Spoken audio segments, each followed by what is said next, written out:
Hello students, this is Ms. Dalton and this is week 4's video over exponential growth and decay. This week we're going to be looking at application problems that have to do with exponential growth and decay. When you're looking at these application problems, any increase in value is going to be considered growth, any decrease in value is going to be considered decay. Now the equation that you're going to most likely see is this equation right here, which is f of x equals a times b to the x. Notice that we've got a number at the beginning and then we've got a number that's in parentheses that's being raised up to a power. So a is considered our initial value. So in the application problem, whatever you're starting with, that's going to be the first number that you write down.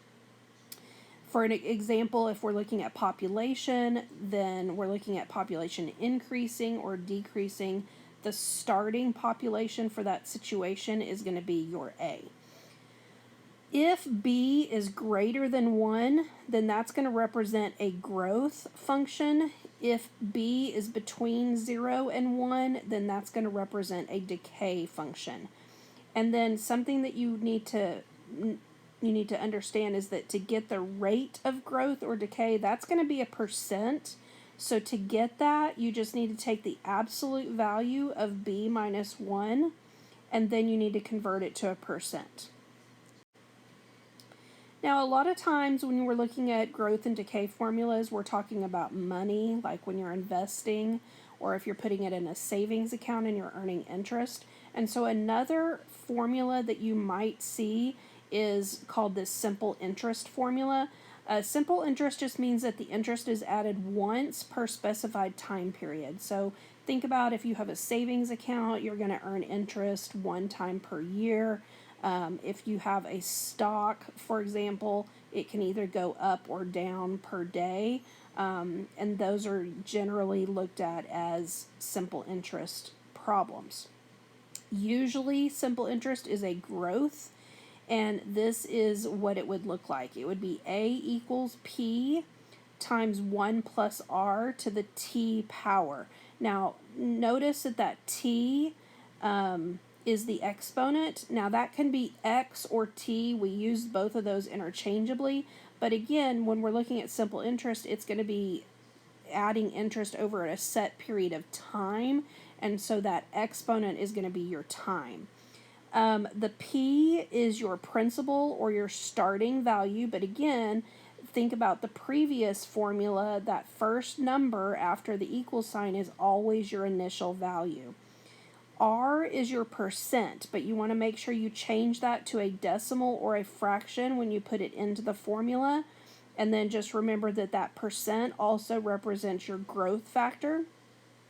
T is your time, and then A, I call that your after amount. So after interest has been added, or after your stock has gone down, that's your after amount. It's the total amount accumulated including interest.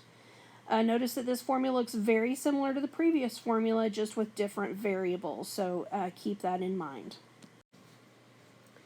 All right, let's go ahead and start looking at some examples. In this first set of examples, we're going to determine whether the equation represents growth or decay. Now remember, when we're looking at growth or decay, all we need to do is look at this number that's in parentheses, and you need to decide, is that number greater than 1 or is it between 0 and 1? Well, 0.5 is between 0 and 1, and so this is going to represent a decay. Part B, again, all we care about is the number that's in parentheses if we need to know whether it's growth or decay. 3/4 is another number that is between 0 and 1, so this is also going to represent a decay.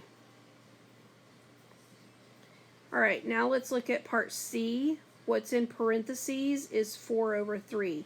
Now don't think about, that's a fraction, and so fractions are automatically decay.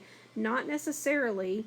When you take 4 and you divide it by 3, that's going to be 1.3 repeating, and that number is greater than 1, so this is a growth. Then if you look at part D, Again, all we care about is the number in parentheses, and that number is greater than 1, so this is also going to be a growth.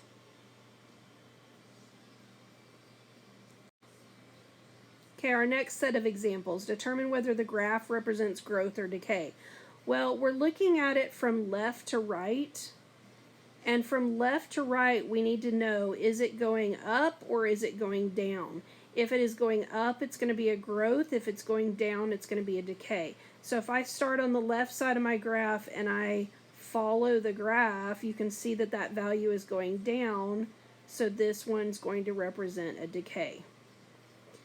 On part B, if I go from left to right, you can see that it is increasing. And so this is going to be a growth. All right, so now let's move on and let's look at an application problem. So in this particular problem, it says figure 27.4 shows the graph of P of t equals 5,000 times 1.05 to the t power, where t is the number of years after 2000. The function models the population of a small town that is increasing at an annual rate r. What is the initial population? Well, remember, the initial population is always your first number. And so the initial population in 2000 is 5,000 people.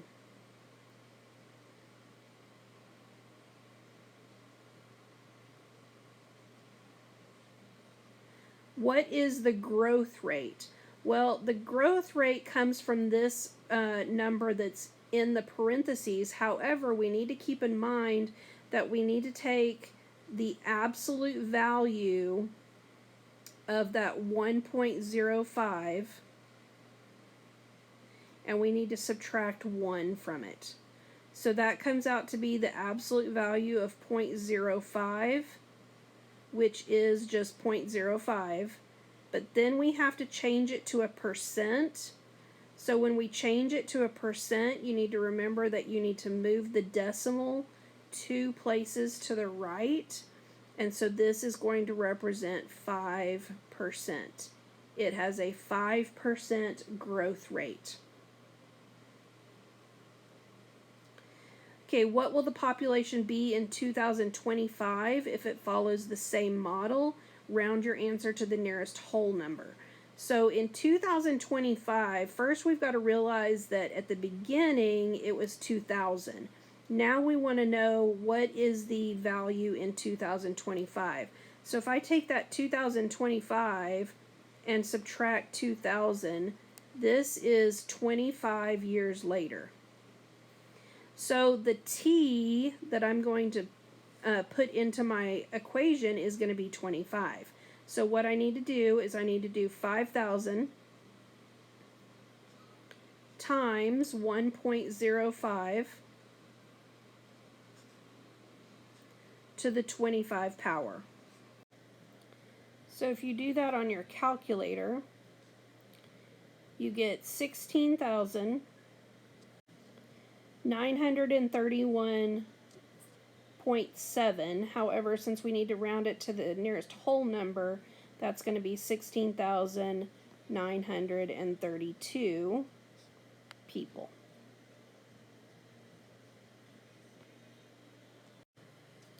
Okay, moving on to the next example. Suppose that in 2010, $1,000 was invested in an account paying interest at a guaranteed rate of 4.5% every year. What is the initial value? The initial value is going to be that $1,000 that you're investing. And what is the growth factor? Well, the growth factor is going to be that percent. It's growing by 4.5%. That is your growth factor. Write an equation that models this investment. So remember that when you're writing an equation, you always start with your initial value, so 1,000 times, and then this either needs to be 1 plus the percent or 1 minus the percent. But since it is paying interest, and so that's going to be something that is getting added, then we're going to do 1 plus Now, when we change that percent to a decimal, we have to move that decimal 2 places to the left. So if we move that 2 places to the left, that's going to be 0.045.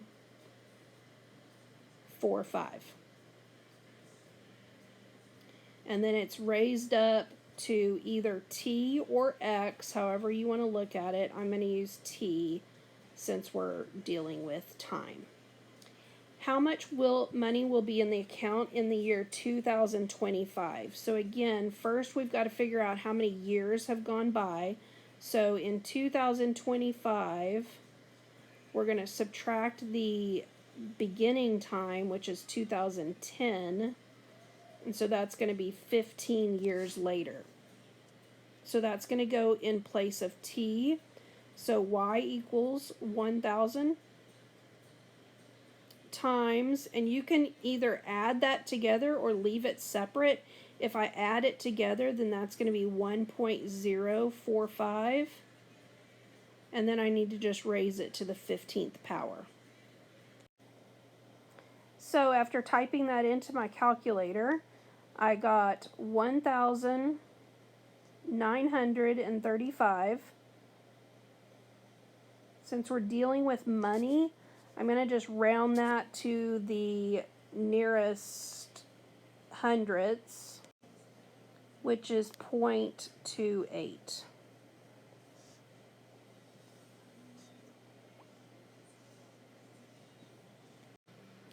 Okay, our last example. A standard dose of Advil is 650 milligrams. After the medication has been fully metabolized, it is eliminated from the body at a rate of roughly 16% per hour.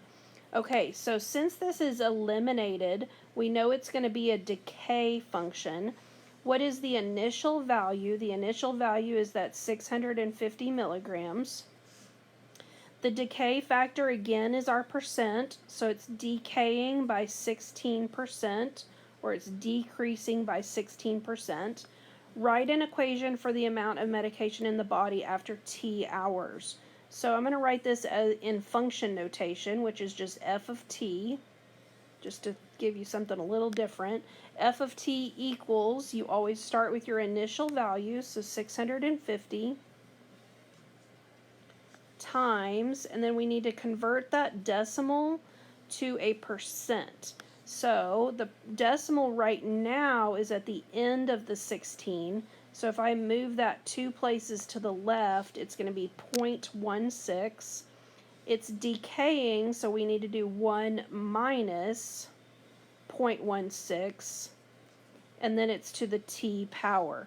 I also want to point out that you might also see that with the 1 minus 0.16 being subtracted already. So the other way you might see this is 650 times, if I take 1 minus 0.16, that's 0.84. And so again, I want you to be aware that you might see it both ways. How many milligrams of Advil will be in the body after 12 hours? Round answer to the nearest tenth. So let's get our calculators out and let's figure that out. So I'm going to type in 650 times 0.84 to the 12 power. And so that answer is going to be 80.2166, repeating. So round answer to the nearest tenth, that's going to be 80.2 milligrams. So again, you would need to take that 650, multiply it. I just did the 0.84 to the 12th power. Okay, hopefully that was helpful. Please make sure that you're putting the answers to the assignment in Moodle. And if you have any questions, please let us know. You do get unlimited attempts, so if you don't pass it the first time, please do it again. And then also, don't forget that you can check your answers as you go to make it a little bit easier for you. Have a great week.